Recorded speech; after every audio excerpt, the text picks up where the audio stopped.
అలా ధ్యానంకి వెళ్తూ ఉంటే రోజు పిరమిడ్లో కర్నూలులో ఒకరోజు అనుకోకుండా ఒక పుస్తకం కనపడింది.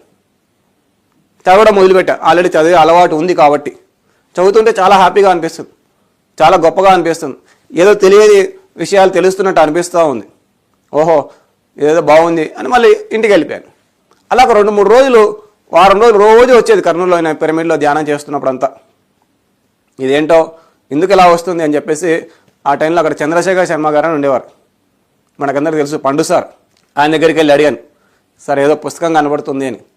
బాబు నువ్వు పుస్తకాలు చదువుతున్నావా అని అడిగాను.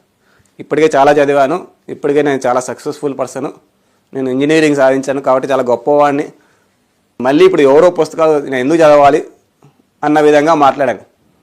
అలా కాదు నాయన, ధ్యానం చేసిన తర్వాత కానీ నీకు ధ్యానం విలువ అర్థం కాలేదు. అలాగే పుస్తకాలు చదివితే ధ్యానం తర్వాత అసలు నిజంగా పుస్తకాలు ఎందుకు చదవాలో అర్థమవుతుంది. కాబట్టి నేను ఒక పుస్తకం ఇస్తాను, ఆ పుస్తకాన్ని చదువు, ఆ తర్వాత నిర్ణయించుకో అన్నారు. అవునా సరే ఇవ్వండి అని చెప్పాను. అప్పుడు ఆయన వెనక ఇలా ఒక బ్యాగ్ నిండా పుస్తకాలు ఉన్నాయి, దానిలో నుంచి తీసి ఒక పుస్తకం ఇచ్చాడు. ఓపెన్ చేసి చూస్తే అదే పుస్తకమే నేను ధ్యానంలో చూసింది. రోజు ఒక ఎపిసోడ్ లాగా చదువుతున్నా. ఆ పుస్తకం పేరే హిమాలయ యోగులు, లివింగ్ విత్ హిమాలయన్ మాస్టర్స్ అన్న ఒక అద్భుతమైన స్వామి రామ గారి పుస్తకం. తెలుగు ట్రాన్స్లేషన్ పుస్తకం అది. బాలకృష్ణ గారు అని ఉండేవారు అప్పుడు కర్నూలులో, ఆయన ట్రాన్స్లేట్ చేశారు. ఆయన ఒక కెమిస్ట్రీ ప్రొఫెసర్, పిరమిడ్ యొక్క ఫౌండర్స్లో ఆయన ఒకరు. అప్పట్లో మన యొక్క సంస్థలో మొదట్లో ఉండేవారు.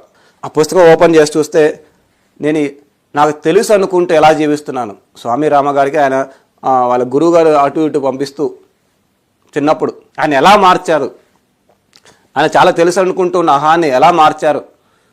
మనం అందరం చాలా చదువుకున్నాం, చాలా ఇంటెలిజెంట్ అనుకుంటూ ఉంటాం, చాలా తెలుసు అనుకుంటూ ఉంటాం. తెలుసు అనుకుంటూ తెలియకనే ఎన్ని పొరపాట్లు చేస్తున్నాము అనే విషయం ఆ పుస్తకం చదివితే అర్థమైంది. ఓహో ఇంత ఉందా, తెలుసు అనుకుంటూ తెలియకనే ఎన్నో విషయాలు మనం చేస్తుంటాం, ఎంతో అహంతో మనం జీవిస్తుంటామా, అయితే ఖచ్చితంగా పుస్తకాలు చదవాల్సిందే అన్న ఒక గట్టి బలమైన నిర్ణయం నాకు ఈ పుస్తకం ద్వారా కలిగింది.